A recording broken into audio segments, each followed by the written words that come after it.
nangyari sa Pilipinas, yung buong gobyerno, di ba, ay negosyo ng mga politiko. Ganun talaga, ng mga political families, di ba? Hanggang ganyan ang ating politika, walang mangyayari, no? Hindi na maliligtas ang sistemang ito. Bulok siya. No matter what, di ba, what we do, bulok siya. Yung mga kabataan natin talaga, idealistic sila. Di ba? Nakikita nila how unequal this country is, di ba? Nakikita nila ano yung ugat ng problema. Nandun yung pag-asa natin sa kanila. Hindi sa atin. Hindi sa atin. Sige, walk out lang kayo sa klase nyo. Di ba? Continue to discuss among yourselves. I'm not inciting them, ha? I'm just saying na do what you think you have to do, di ba? And I think may appetite na yung people like us to try new things in solving these old problems that keep on coming back. Talagang, di ba, wala siyang... Paulit-ulit. Paulit-ulit lang siya, di ba? Nakakagalit na talaga siya, di ba? Okay. Why am I hopeful? Why are you hopeful? The fact na sinasabi ko na pwedeng magbago ng radikal. May possibility. The fact na sasabi ko yung kabataan ang maglilid, di ba? That gives me hope.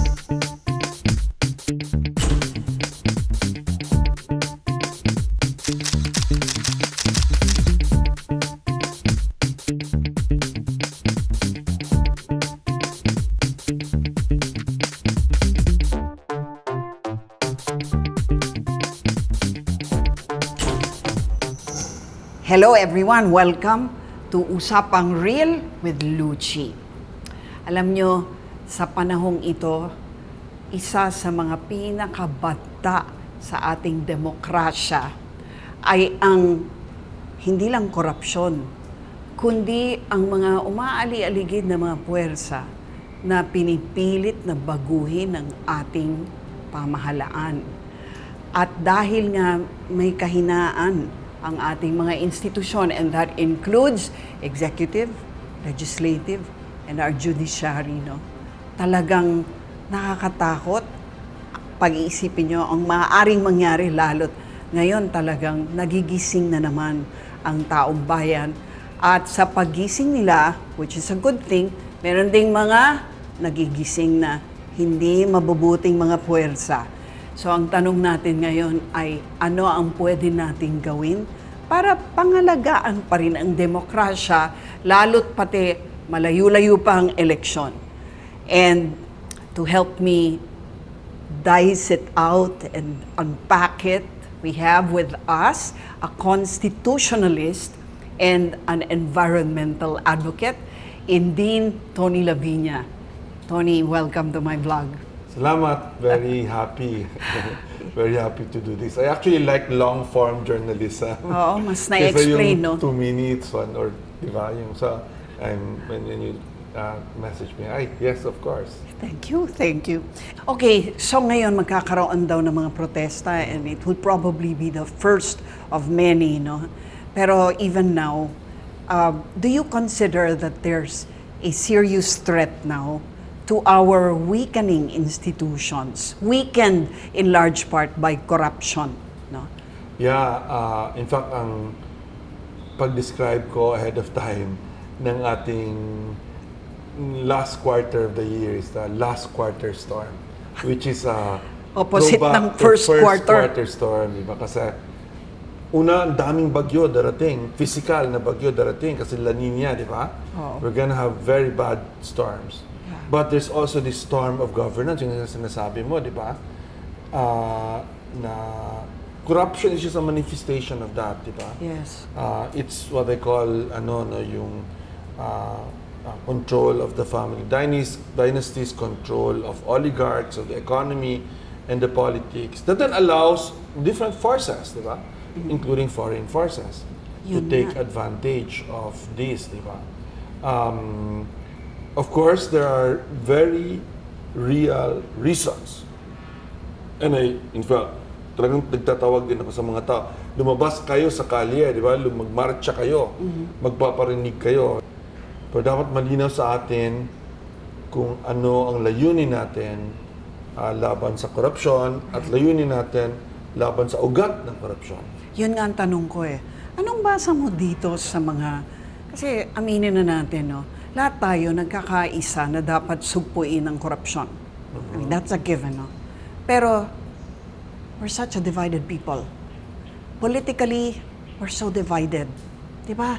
Kalaban ng Duterte, Marcos camps. Pagkatapos meron ng kaliwa na pumapanig kung saan, kung ano man ang kakampi nila, no?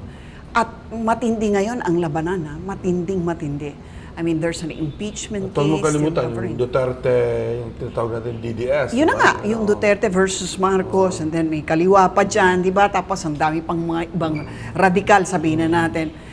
Anong basa mo sa mga, sa prospects natin for unity ahead of 2028? Ang tagal pa nun, di ba? And that's the only democratic way to change things. If we even change it, di ba? May pathway din na iba. Oh, ano yun? Democratic pathway. Pero una lahat, sa lahat, ang sagot ko muna sa iyo, I actually think that the youth should lead the way. Di ba? Yung ating kabataan. People in their 20s, late teens, 20s, early 30s. Sila dapat. Simple lang. Because our generation, and even the generation after us, di ba? Have tried everything. Dito sa corruption, dito sa politika, di ba? Since post-Marcos, di ba? Since 86, ang dami na nating sinubukan, di ba? We even ousted the president, Erap, di ba? Nag-impeach tayo ng Chief Justice, nag-impeach tayo ng presidente, nakulong pa yung presidente, di ba? Ang dami na nating mga daming mga military revolt at lahat yan, di ba? Sinubukan na natin. Ito, corruption. Diba? In the 1990s, ang corruption dun sa kinatawag Country-Wide Development Fund, yes, tens pork of thousands. Pork din yan, tens diba? of thousands na. Sa PDAF, sa 2010s, millions na. Ngayon, billion. So next time, trillions na yan, di ba? Kasi na-hijack na yung buong budget natin, di ba? So I think we have to have fresh ideas. And I actually trust, because I teach in 10 universities, di ba? So in touch ako sa maraming kabataan, di ba? I actually trust na sa kanila. And we've seen that successfully in Bangladesh, where the youth was the one that succeeded in overthrowing a dictatorship. And then they handed it over to the most credible person in Bangladesh, si Yunus, di ba? Nepal, of course, I don't want to go there na be violent at magsusunog ng mga bahay. But they handed it over to the most, the most trusted older person in Nepal, yung dating Chief Justice nila na babae, di ba? Indonesia, hindi pa natin alam where saan pupunta yan? 2 weeks ahead sila sa atin siguro. So first I want to say lang na I think it's the youth. Anong democratic way forward to change this? And kung seryoso si President Marcos, di ba sinasabi, siya naman nag-start nito. Nagpalaki nito, di ba? By saying na yung mga contractors, at pinalabas pa niya yung mahiya naman kayo mga contractors, yung diba? So kung seryoso siya na gusto niya talagang abutin ito sa tama, di ba? Itong kanyang ICI, Independent Commission, Construction Commission, na yung ang kailangan nilang gawin ay ituro, di ba? Hindi lang yung contractor, kundi yung mga politicians na involved, yung mga nag-insert ng pera, yung mga nakakuha ng SOP from the contractors. So, they have to find a way na yung contractors will also speak and point to others, di ba? So you think this ICI is going to play a critical role? Important role, but not decisive. Kasi kung mangyayari na naman noon, nung ombudsman, di ba? Si Ombudsman Carpio Morales, nag-prosecute nga siya. Maraming failure sa prosecution, maraming na-acquit, di ba? Mga sinapolis lang talaga na-convict, and ilang mga maliliit na mga NGO dito, here and there, di ba? Hindi naman na-convict yung mga politicians na a few of them were, but not many, di ba? Hindi So, makalakihan. ganito na naman yan. But what I'm trying to say is, pag na-point ni Marcos sa commission niya, na ang dami-daming politicians pala ito involved, maybe even the speaker, di ba? Maybe even the former Senate President, kasi ang usapan na, napag-uusapan na yung dalawa ang nag-deal among themselves sa budget, di ba? Na pumunta pa si Senator Escudero dun sa dun sa Camera, sa bahay. Sa Kamara, sa House Yes, of sa House, Representatives yes. to make that final deal, di ba? Pag nakita kasi natin doon, ang next step talaga, ano magagawa mo? Yan ang Congress mo di ba? Ang next step talaga dito is the President to call, di ba, for a constitutional convention this early.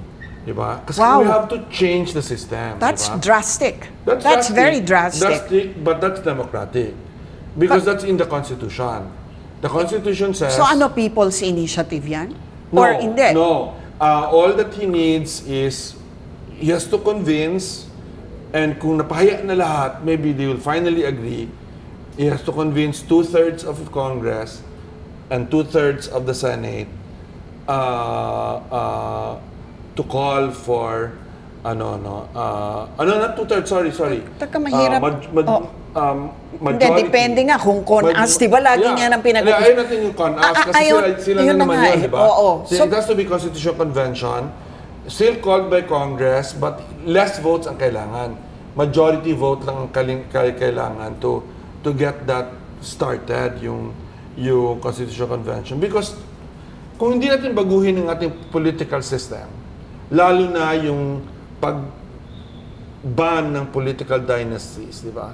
In the Constitution itself. Okay. Walang mangyayari. Kasi basically, ano nangyari sa Pilipinas ngayon? Ang nangyari sa Pilipinas, yung buong gobyerno, di ba, ay negosyo ng mga politiko. Ganun na talaga, ng mga political families, di ba? Hanggang ganyan ang ating politika, walang mangyayari. No reform, no procurement reform, no prosecution, not even impeachment will succeed, di ba? So yun ang kailangan baguhin. And kailangan may prohibition na automatic yung... Sa akin, in fact, gusto ko absolute prohibition ng no family member up to the 4th degree should serve at the same time with any family member, should succeed any family member. Yung ang stricto ka talaga na one person lang from a family at any given time and no succession allowed, di ba? Kasi otherwise nga, grabe yung sense na akin ito negosyo ko ito kasi naghirap naman ako di ba? Nag-invest naman ako. Ako naman pumunta doon, kumuha ng mga boto, nagtulong naman ako sa mga tao. Unbelievable, that's how the politicians think. Wait, there's so much to unpack. So much to unpack. First of all, I have to say, Dean, this is the most radical solution I've heard from anyone in the past 3 weeks. Okay, it's democratic, but is it feasible? Is it feasible? Of course. And is the timing right? I mean, you have President Bongbong Marcos there. He's not exactly your most popular political figure right now as we stand. If he calls for a constitutional convention, do you think people are going to take that, sitting down and saying, oh, okay yan, let's do it? Well, that's why he has to be very clear about why he's calling for the constitutional convention. I think a sequence What people is might think that he's calling for a constitutional convention in to order to extend detract, or to divert extend, attention. Diba? Exactly. Of course, mangyayari naman talaga yan kasi palaging sinasabi natin yan, di ba? But kailangan that has to come after the sequence na expose lahat ng mga politicians that are involved in the corruption. Di ba? So you're saying ICI exposes Yun ang all dapat na politicians. mangyayari. Exposes the politicians. Assuming that will happen soon. Yes. Okay, In we're the next already, 3 months. it has to happen in the next 3 months, hopefully. But remember that they're tasked to investigate up to 10 years back. Yes. Diba? Yes. So, marami yan, diba? I don't even think they can finish it in 3 months, no? No, they cannot. Oo. But they can already, the most important ones, yung time ni Duterte at yung first 2 years ni Marcos. Yes, okay. The evidence is there. Okay, so assuming nga na nagawa nila yon, hindi ba? So you're saying, how are we sure na yung mga in-name nila na mga politicians, syempre sabihin, wait, we're just named. Yeah. We're not Sure, yet they proven will defend guilty, themselves, diba? diba? Oo. So how can President Marcos just declare, okay, I'm going to call for a constitutional convention. Is it within his powers to do that to begin No, with? no, it has to be Congress. Exactly, di ba? Congress will have to agree to do that. So what are the diba? chances that Congress will agree? Dito papasok again yung kabataan, di ba? Dito papasok yung mga rallies, yung mga marches. Kasi kailangan may demand ka, di ba? Kailangan may demand ka. Yung mga simpleng demand lang naman dyan is prosecution, reforms, di ba? Pero hindi yan siya sufficient. Kailangan you have to go to the root of the problem, di ba? So they have to know this, they're going to have to ask for it, di ba? Na Yes. baguhin ang gobyerno, Baguhin ang sistema. ang sistema. Ngayon, ito ang problema. Paano tong hindi maha-hijack na ng, alam mo na, ng mga the ones who own the guns or who carry the guns. Well, that's why importante yung nakakatakot dyan eh. Importante yung citizenry, di ba? Importante yung masses, di ba? In all the countries I talk to you na may nagkabago, di ba? Ganun din naman, may military particularly that politicians, political factions were using at lahat. But then, and we saw that in EDSA 1 and EDSA 2. Yeah. When there are hundreds of thousands of people in the streets, di ba? Sure din ako, so I know our military and I know our police kasi I lectured to them a lot. They will not shoot, di ba? They will not shoot. At papanig sila dun sa... They will stand aside, di ba? Oo. They just stand aside and let the political They won't work out. they di won't ba? take over. I don't think they will take over. I think they will wait what happens. Ano, there's no appetite for our military to take over anything. You know? There's no what? Appetite. Walang How do you appetite know for that? them. Just talking to the general, just talking to them, yung mga nasa ano, they bow to civilian ano and if they're ordered to shoot or to kill, they won't do it. Some masses, di ba? But- So kailangan talagang you have to keep the pressure so that the fundamental changes are made. Kasi kung hindi mo gagawin, predictable, di ba? May prosecution, the politicians probably will be set free, si Diskaya mako-convict, di ba? Yung mga gano'n na alam na natin. But And are then, you di ba, realistic about the timeline? I mean, really, truly, parang we're talking here about off the cuff, di ba? Sila Diskaya named over 25 people. And then, of course, in the House, nagkaroon pa ng Bryce Hernandez and all of the others, di ba? Naming senators. Ang dami nito, di ba? May saying, di ba, na most things happen in years, some happen in months, sometimes things happen in a day. On the part lang of civilians, di ba, especially again the youth, di ba, ang sinasabi ko lang, di ba, sige, walk out lang kayo sa klase nyo, di ba? Continue to discuss among yourselves. I'm not inciting them, ha? I'm just saying na, do what you think you have to do, di ba? And I think may appetite na yung people like us to try new things in solving these old problems that keep on coming back. Talagang, di ba, wala siyang... Paulit-ulit. Paulit-ulit lang siya, di ba? Nakakagalit na talaga siya, di ba? Okay.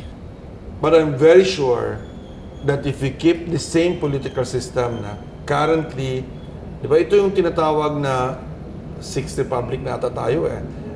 Kasi first, yung Malolos, symbolic lang yon, di ba? Malolos and second, yung 1935, third, yung Japanese, fourth, 35, ulit, Oo nga. fifth or Tapos, sixth na tayo. Si Marcos and then Cory. And then 86, di ba? 86 Constitution. This republic, I think, is over. Tapos na ito. And we need to be able to found a new republic, di ba? Without violence and without yung mga sinasabi mong forces, especially foreign forces. And China, for example, is one of those that are angling to, I would, US a little bit but not too much kasi yung US wala na sila, di ba? They don't care about the world anymore. Napaka-insular na ng US eh. Although importante ang Philippines because of the China thing, I don't think the US has any appetite of, di ba, of taking over the Philippines or having their, but China is there to support whoever they think will give them a better, So, yun ang kailangan natin na gawin, di ba? And so ako, the best way of that is actually ang best change na non-violent comes when the system itself says the system is no longer working. Tayo na, baguhin na natin ito. Di ba? Otherwise talaga, there will be some form of violence. Di ba? There will be some form of force. There will be some form of chaos. Di ba? But I'm not afraid of that anymore, Duchi. You know why? Kasi nakita ko naman sa Nepal. 1 month na grabe sa street, But 1 month, the government fell. Di ba? And the students gave the government to a very good, now it's doing quite well. Actually, di ba? that's key, no? Kasi mga kabataan talaga kabataan ang nag-drive ng Nepal change. At ginamit nila... Bangladesh and now Nepal. Yes, no? At, hindi na ako takot sa ganung klaseng kung kailangan. Pero it remains... the system allows itself to change. Okay. And the system, meron tayong constitutional provision that allows it to change itself, di ba? Yung con-us, which is not a good idea kasi we don't want them to, Yes, But yung con-con, yung initiative is that will no longer work, no? It's too expensive and very strict ang Supreme Court. And at this time, But the Constitutional Convention will actually work. Of course, deja vu ito, Kasi this is what happened in the first quarter storm.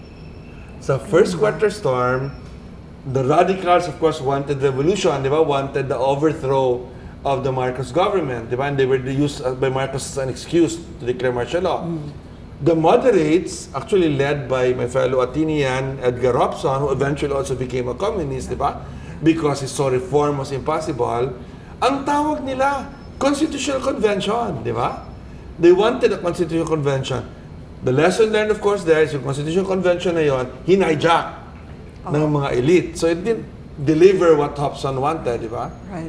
So, we let's learn a lesson from that. Kung may Constitutional Convention, wag na pumayag na How do you know nga that it's not going to get hijacked? I do not know. That's my next question. I wouldn't because know, but kung sila rin yun eh. Sabi nga nila, every Filipino politician is within 60 degrees of consanguinity or at least social relationship with each other. So how do you know that this is not going to be hijacked if the president does ask Congress to allow a constitutional convention to happen? A strong, militant, united civil society that is watching, di ba?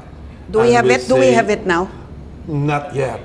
But the last quarter storm we will see that. Kasi people will be frustrated, di ba? Siyempre, there's this big rallies in September 21, magkaiba pa yung iba-ibang forces, di ba? Nag-complicate pa kasi nandiyan yung mga Duterte with their own small gatherings, di ba? But there will be other, and then people will start talking to each other. And the students will start talking to each other, di ba? So, I think all of this change can happen in the last quarter of this year, especially with the storms coming in. By the way, hindi din ito unique na yung big social, political changes happens because of disasters. And people can no longer accept na ngayon, di ba? Ngayon, pag binha yan ngayon, we will not accept that na God ito. If another major flooding happens. We will not accept that. Now we know, dahil yan sa inyo mga politiko, dahil yan sa inyo mga kontraktor, kung bakit namatay itong, di ba, sinasabi ni Cardinal, David nung namatay na bata sa leptospirosis kasi hinahanap niya yung tatay niya who was unjustly imprisoned, di ba? So alam na natin na namatay yung bata na yon hindi dahil may ulan, di ba? Hindi dahil may sakit, di ba? Kung hindi dahil sa injustisya, di ba? So you will see that again and again this quarter when the big storms come, di ba? And in the past, good social change can happen. Earthquakes can actually cause peace to happen. Diba sa Indonesia? Indonesia had a big insurgency sa Aceh, no? Yung kanilang, isa sa kanilang Banda mga Aceh. islands, diba? Na In 2006, I think. Yeah, and then malaking earthquake, killing a lot of people, killing a lot of leaders of the rebellion, the revolutionary, but also a lot of the soldiers in Indonesia, di ba? And na-force good sila to come to a peace agreement na is seen as one of the most successful in the world, no? Talagang act of God, ha? Yeah, so ako, I'm hopeful. And I'm hopeful na it will not be violent. I'm hopeful. I mean, like, di ba? Like EDSA 1 and 2, there could be a few casualties, even that I don't want, di ba? But I'm hopeful na as the tension rises, as the people, that it can happen, and it can happen very quickly, that change can come. I think the president can, di ba, pwedeng gawin ng presidente yun, but what makes you think leadership, he will do it? Hindi ko alam if he will do it, honestly. Kasi he seems to be a weak leader, di ba? But siya nagsimula nito, dapat tapusin niya, di ba? Kaya nga, you yourself say Yeah. he's a weak leader. Yeah. What makes you think he will do it? Where will he get the strength to do it? Because you have to rise up to the occasion when people are in the streets, di ba? When people are, di ba, going to Congress and in the thousands already. Ang suspicion ko, the next rallies and marches will be in Congress na, in the House of Representatives, for example, di ba? Kasi ang daming mga kalokohan na nangyari doon, di ba? That's what I mean, when a system survives, di ba? When change happens through that system, di ba? So, ngayon, si Marcos is faced with that, na gusto niya bang mananatiling presidente? Gusto niya bang, di ba, yung Pilipinas magano, then he has to lead the way to change the system. It's existential for him. Existential na yan. For him and for his family, di ba? Na, because alam nyo rin na di ba, kung magpatuloy yung election sa 2028, ang most likely mananalo si Sara Duterte, di ba? Like right now, yun ang mukhang mananalo. If elections were held now. Yeah. You think that? Now. Yeah. I mean, right now, there's no one else that's coming out as a feasible candidate, di ba? Against Sara Duterte. So, I think it's also in Marcos' interest, right? To find a way to change the system so that doesn't happen also. So, very shallow na reason yan, kasi parokyal, di ba? But you can find the big, by saying, ang problema natin kayo mga politicians. Right now, sinasabi niya, ang problema ng mga contractors, di ba? Yes. Kailangan he has to cross the bridge and say, mga politicians ang problema, including yung kanyang first cousin. Di ba? He hasn't said that ba? Not yet. They're saying nagalit daw siya din sa kanyang first cousin, but we don't know how true that is, di ba? Nagalit din si First Lady sa kanyang first cousin kasi yun naman ang... Grabe, if you're a budget analyst, Luchi, OMG, itong Congress na ito, di ba? Talagang ninakaw nila ang buong budget for themselves, di ba? Yes. Yeah. Going into the 2025 election. So, Hindi, yun lang ang sinasabi ni Ronald Llamas. Nung panahon ni Pinoy, 6 years, 182 billion lang ang budget for all flood control per 6 years. Ito ngayon, 1.3 trillion. Yeah. And that's just for 1 year. Yeah. Antakin mo yun. Grabe talaga. Diba? Doon pa lang diba? Pero nagsimula yan sa Duterte time na, nagsimula din yan sa kay Pinoy time. Let's say, itong obsession nila, and as an environmentalist, I push back on this. Yung obsession nila sa build. Duterte yan. Pinoy yan nag-start. And then, di ba, Pinoy nag-start kasi gusto na ng Pinoy ng infrastructure, di ba? And then, of course, lalo na si Duterte, yung build, di ba? And then yung rebuild back talagang ano, Build better more. you are opening yourselves to this kind of corruption, di ba? At kanina may nabasa, si Maritas Vito nagsulat about Babe Singson and si Ping De Jesus and how they really reformed. Yeah. But in my mind, I wouldn't be proud if I were them. Why not? Because hindi nag-sustain ang reforms, di ba? Look at what happened, di ba? Kung talagang magaling sila, nagbago ang bureaucracia, di ba? Hindi naman nagbago ang bureaucracia. Nagtago lang yung mga kurakot in those 6 years they were there, or few years they were there. And then balik na naman tayo, di ba? Because ang bureaucracia, hindi yan ang problema. Ang politicians ang problema, di ba? Ako, I've worked also in a bureaucracy. Nag-USAC ako ng DENR, di ba? Also known to be a corrupt agency.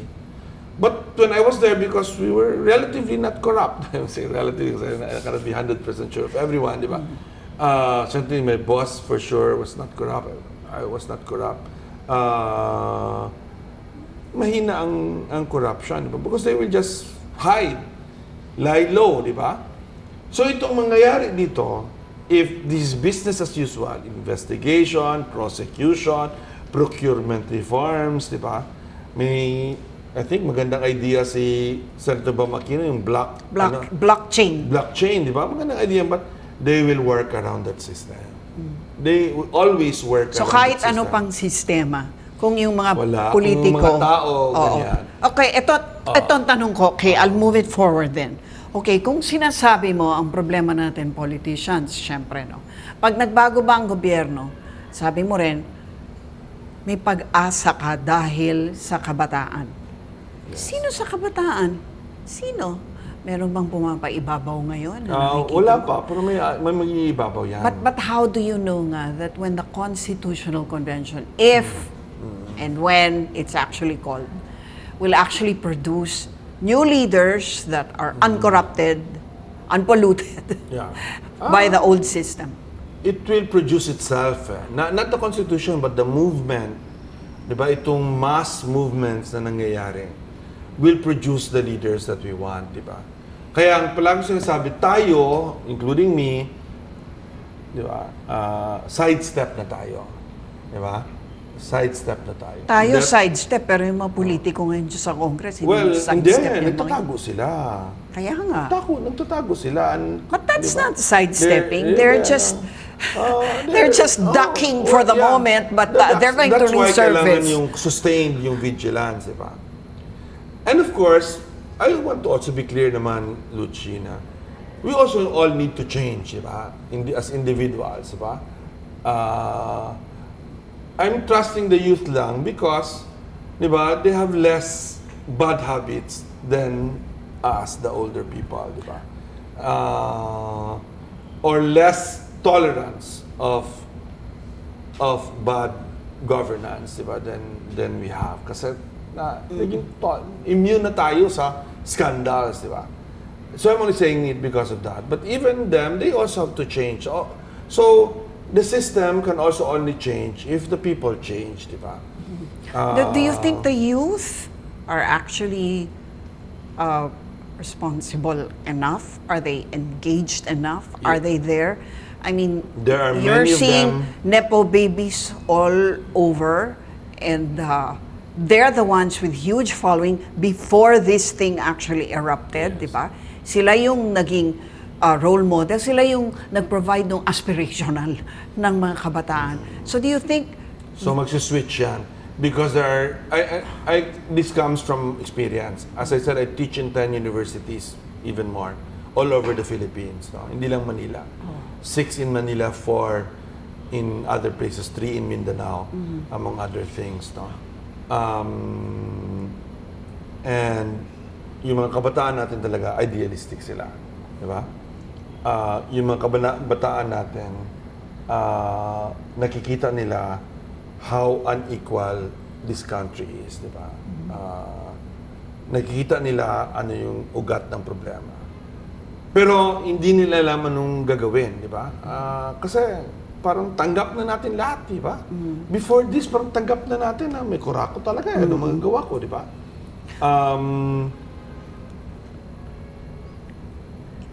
even as we speak, may mga bata everywhere ngayon, kabataan, na nagmi-meet. Ano bang problema? Ano ba yung ugat ng problema? Diba? Try to go to the rallies and cover the rallies, no? Or just go. And you'll be surprised that there are hundreds of small groups of young people. Mga barkada yan. Mga that go to these rallies together. And that they protect each other. Lahat ngayon nag-uusap yan sila. Diba? Nandun yung pag-asa natin sa kanila. Hindi sa atin. I think yung mga seniors, or even as I said, I think dapat mag-skip tayo even sa politician. Yung skip tayo sa mga kilala nating politicians, diba? I think we should go to the politicians in their 30s even, di ba? Kasi para walang bahid. So may generation na Walang baka bahid ng lagpasan na corruption, natin diba? para Kailangan we lagpasan start na kasi- fresh, no? Oo. Ito lang, no? Parang, is there a way to change the politicians and do away with the dynasties within the present setup that we have without having to restore to... Mahirap kasi mahirap manalo sa district kung hindi ka dynasty, di ba? I think yun ang kailangan, kung may constitutional change tayo, we have to design a political system, di ba, na yung mayaman, economically and politically advantage, tanggalin yung advantage nila in elections. Bigyan ng handicap man lang, ano? Oo. Hindi nga handicap. Tanggalin lang yung kanilang advantage, di ba? They will still have an advantage kasi mayaman sila, di ba? But there might be also a way to deal with that kasi, for me, we have to design a government, no? A government that is not susceptible for families to use as their business, as their personal funds, di ba? Yun yung kailangan i-design sa gobyerno na bakit ba, di ba? Ako, I will not touch the salaries of government employees and government politicians because we need to have high salaries for them, di ba? But why are they allowed, di ba, di ba? Actually, bawal sa Supreme Court yan. Bawal yung makialam ng projects. Pero tinan mo sila, di ba? Nakikialam sila sa mga projects. What do you mean Supreme Court? The Supreme Court prohibited in 2013 sa PDAF. Oo. Tinatawag port Kaya nga, baral. hindi na pwede, di ba, makialam. Hindi, Dapat hindi na dumadaan sa kanila at all, di ba? Wala. Oo. But we all know, during the insertions nga, di ba? Sila yung nagiging proponent. During the time of, the time of Pinoy pa na, right after that, di ba, ang nalaman ko lang, yung last 2 years ni Pinoy, ang mga congressmen at senators, mga staff nila nagsasabi sa akin, ay, walang problema. It's all in the mind now. Hindi na sinusulat, di ba? But alam ko na may 1 million, 10 million ako dito, may 50 million ako dito. Alam ko, akin itong project na ito. Meron pa rin. Di ba? Yeah. And so the contractors, the implementers, alam nila yun. Di ba? Yan ang dapat pagawin. That's the roots of that. Pero hindi nga yan rocket science. Hindi yan rocket science. To be honest, hindi yan rocket science. Di ba?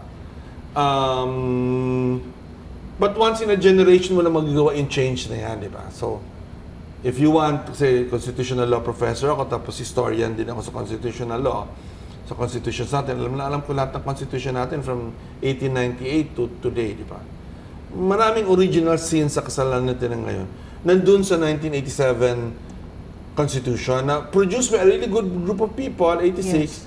Pero unfortunately, when you analyze the group of people, a majority of them were still the elite, ilustrado, political families. Kasi yun naman nakilala ni Cory, di ba? Kaya nga, how will it change? Has it changed now? I mean, it's the same families who lord it over. That's why we have to, if meron tayong chance to do a generational, once in a generational change, we learn that lesson from there, di ba? So halimbawa, di ba yun? That constitution says, bawal ang political dynasties. Pero pumasok ang mga politicians, sabi nila, sige, pwede, as provided by law. Di ba? Yes. Making it a useless provision, di ba? May provision about agrarian reform, urban reform, social justice, pero lahat yan may caveat, according to law. So, Congress na naman, di ba? So, I think we have to learn from that. And, Okay, so the next batch of constitution framers, what should they watch out for? What mistakes did the 1987 constitution framers make that they should avoid, if ever? They should not, di ba, give a role to political families and to political dynasties. That's number one. In the future, that's number one. Number two, they should design an electoral system that is fair, that is not advantaged by, di ba, celebrities, families, people with money, di ba? How do you do that in a constitution? Isn't that discriminatory? You can do that very easy. No, How? hindi yan rocket science kasi it's all over the world, it's done. You do it by not allowing individuals to run. By allowing you only will just disallow political them? Yeah. Well, I mean, you have don't allow- Zelensky, No, who's you a don't- you don't- comedian yeah. and now is You the don't- president you of don't, Ukraine. But you so, don't- parang how do you know that? You don't disallow them. Oh. What you do is you create a party-based political system. Diba? That is platform-based, ideology-based. People vote according to their sectors, their alignment, their diba? Unlike our party-less system, which was hijacked by Multi-party the elite, naman diba? ngayon, wala kahit sino. Yeah. So the mature democracies, France, Germany, England, that's all party-based, diba? So Okay. you can put that in the constitution and say, All right. you do not vote for a district, you vote for Pwede naman some combination, sa parang sinasabi nila dyan, pushback Janice. Hindi gusto ng mga Pilipino. Makikita nila yung kanilang binoboto, di ba? Exactly. So pwede mo naman i-mix yun, di ba? So you're talking about a parliamentary form. I think superior ang parliamentary form of government if it's party-based, di ba? Wag yung parliamentary form of government na si Romualdez ang mananalo kasi, di ba? Wala na, hijack na naman. Hijack na naman, di ba? Ano pa, pangatlo? Is that all? No, What the things that the framers, if ever, will have a to... Bill of Rights that is absolute in individual rights and also includes collective rights. Diba? Bakit ngayon? Walang collective rights. Right to Anong labor, collective rights? Right of labor, rights of farmers, right to the environment. Right to environment, meron yan, pero that's not in the Bill of Rights, di ba? So it's not, tinatawag namin, it's not actionable unless it's immediately actionable. So, I think they wanted to do that through the party list, no? Pero nabago rin. ang nangyari kasi, so si former Chief Justice Davide ang Constitution Commissioner that wrote the legislative system. So naaral niya lahat yan. Sabi niya, parliamentary system tayo dapat. Tapos party list system. Di ba? I'll just give you an example. Sa party list system, if you had a true party list system, yung left natin, di ba? Sabihin na yung legal left natin, they will not get majority. But they will get 1/4. Yes. Di ba? And for me, that's a very good... Yes, and they will be heard. Di ba? They will be heard. Di ba? That means farmers, workers, di ba?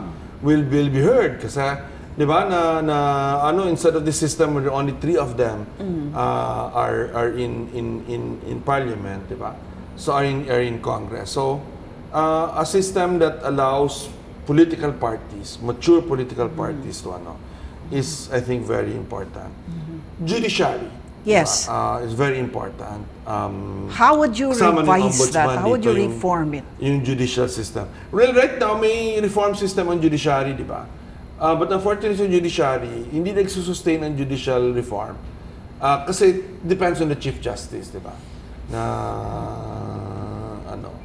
So, you might have to put That in the Constitution? That in the Constitution. Ano yung reforms na kailangan, lalo na yung access to justice reforms na kailangan. So it's not dependent on who are the justices that are there, di ba? But isn't that a constitution that's so detailed already that there's almost no need for, there's no more wiggle room for legislators We thought so, but it's actually not, di ba? Kaya yung Supreme Court gets away also with its own interpretations kasi like the impeachment of Sara Duterte, di ba? Because the Constitution is a living Constitution, di ba? That allows the, So yung akin, ombudsman, di ba? Yung ating ombudsman is also, baka might better yung anti-corruption commission rather than one person, di ba? Na longer on term rather than yung lang. I mean, marami kang pwedeng ayusin sa but what I'm sure of is this system is not, hindi na siya sa Tagalog, hindi na natin siya masisave, ano ba save sa Tagalog? Masasalba, di ba, maluluta, Maliligtas. Maliligtas. Hindi na maliligtas ang sistemang ito. Bulok siya.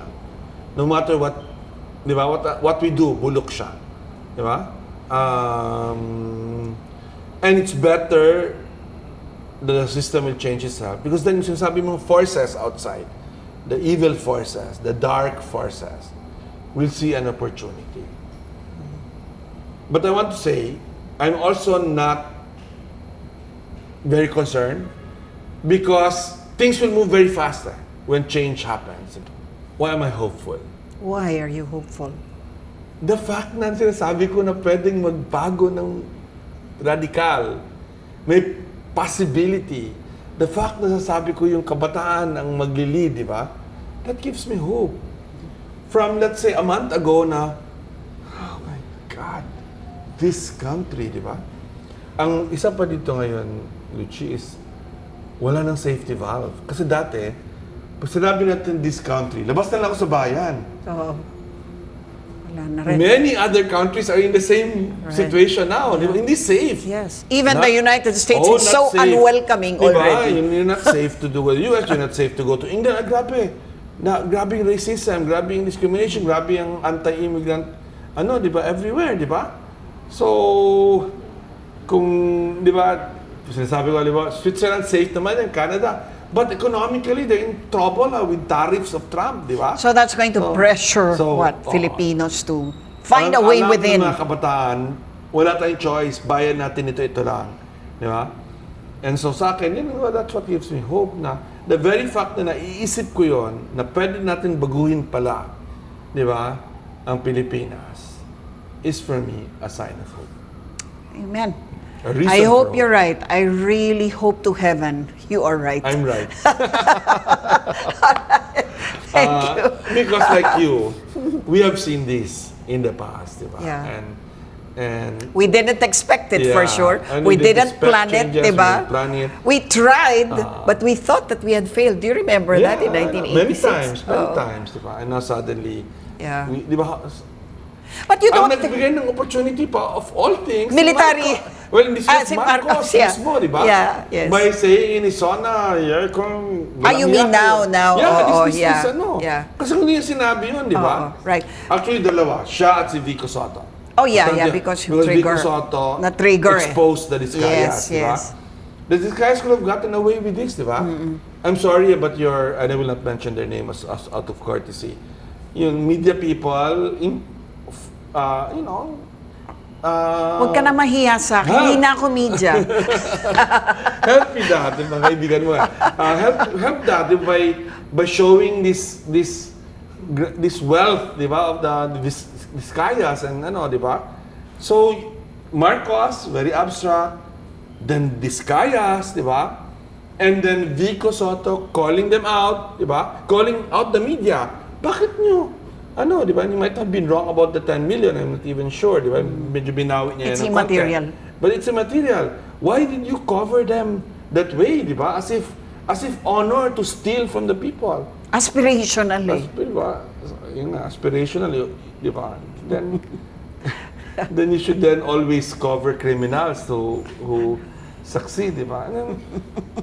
Then nag-converge yung dalawa, di ba? Nag-converge yung dalawa. And now, we now have the opportunity to change the country. Thanks to Marcos and thanks to Vico. Okay, how do you know that the youth are not too woke radically? I know them. They're not radical. The youth is not radical, but they can be radicalized. Diba? If the system does not open itself to change. Diba? If Marcos does not see it through, kung itong ICI is just a farce, di ba? Wala din naman palang daratnan, di ba? Then the youth will be radicalized. Thank you for watching. If you like what you just saw, please like and subscribe.